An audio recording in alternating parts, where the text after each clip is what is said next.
They started slow. Coffee turned into walks along the waterfront. Walks turned into late-night conversations about dreams, regrets, and the people they used to be. Lily talked about wanting to travel across the country, documenting ordinary lives. Ethan talked about designing homes that felt like safety, not status. They were different, but in ways that fit. Like two mismatched puzzle pieces that somehow made the picture clearer. Their love didn't explode into fireworks. It grew quietly, steadily, like a sunrise you don't notice until the whole sky is lit. They learned each other's habits. Lily hummed when she edited photos. Ethan counted steps when he was nervous. They argued about small things, music volume, messy countertops, but always found their way back with apologies and shared silence. For a while, it felt like time had finally decided to be kind.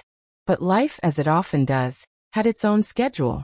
2 years into their relationship, Ethan was offered a once-in-a-lifetime opportunity, a prestigious architectural fellowship in New York City.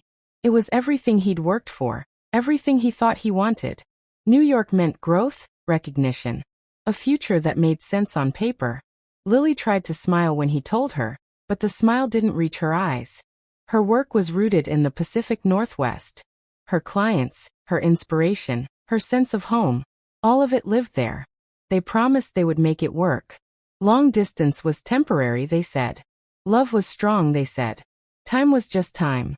The first few months were manageable. Phone calls every night. Video chats where they pretended the distance wasn't there. Ethan sent Lily photos of city skylines. Lily sent Ethan pictures of misty forests and quiet streets. But slowly, subtly, time began to stretch. Calls got shorter. Messages took longer. Not because love was fading, but because life was demanding more. Ethan was drowning in work, trying to prove he deserved his place. Lily was traveling more, chasing stories and deadlines. When they finally visited each other, the reunions were intense but fragile. Like they were trying to compress months of missing into a single weekend. Arguments began to slip in. Misunderstandings. Unsaid fears. One night, during a call that lasted longer than usual, Lily said quietly, "I feel like we're becoming memories instead of a life." Ethan didn't know how to argue with that. They didn't break up that night. Or the next. They held on, because letting go felt like admitting failure. They told themselves this was just a season. That love like theirs deserved patience. A year passed. When Lily finally moved to New York to try again, really try, it felt hopeful at first. But the city was loud in ways she wasn't.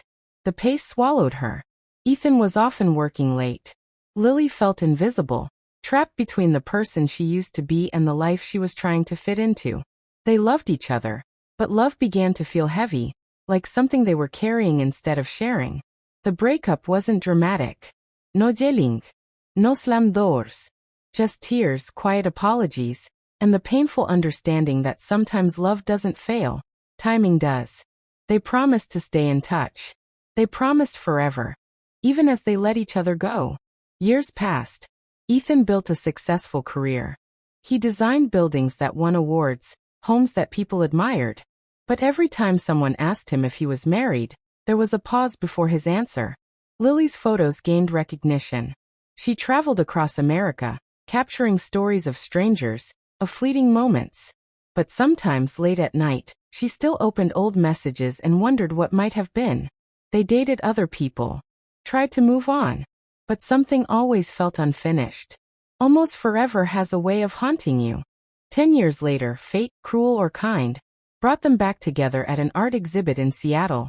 Lily's photographs lined the walls. Ethan was there for a conference, wandering in by chance. When their eyes met across the room, time folded in on itself. For a moment, they were 25 and 27 again, standing in the rain with spilled coffee and endless possibility. They talked for hours. About who they'd become.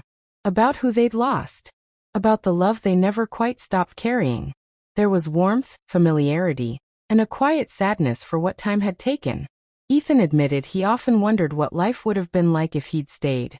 Lily admitted she sometimes wished she'd fought harder. But neither blamed the other anymore. Time had taught them compassion. At the end of the night, they stood outside under the city lights. Older. Wiser. Softer. I think we loved each other the best way we knew how, Lily said. Ethan nodded. Even if it couldn't last forever. They hugged. Not the kind that promises a future, but the kind that honors a past.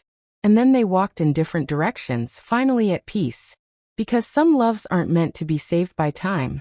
Some loves exist to shape you, to teach you, to remind you that what you felt was real. Even if it wasn't permanent.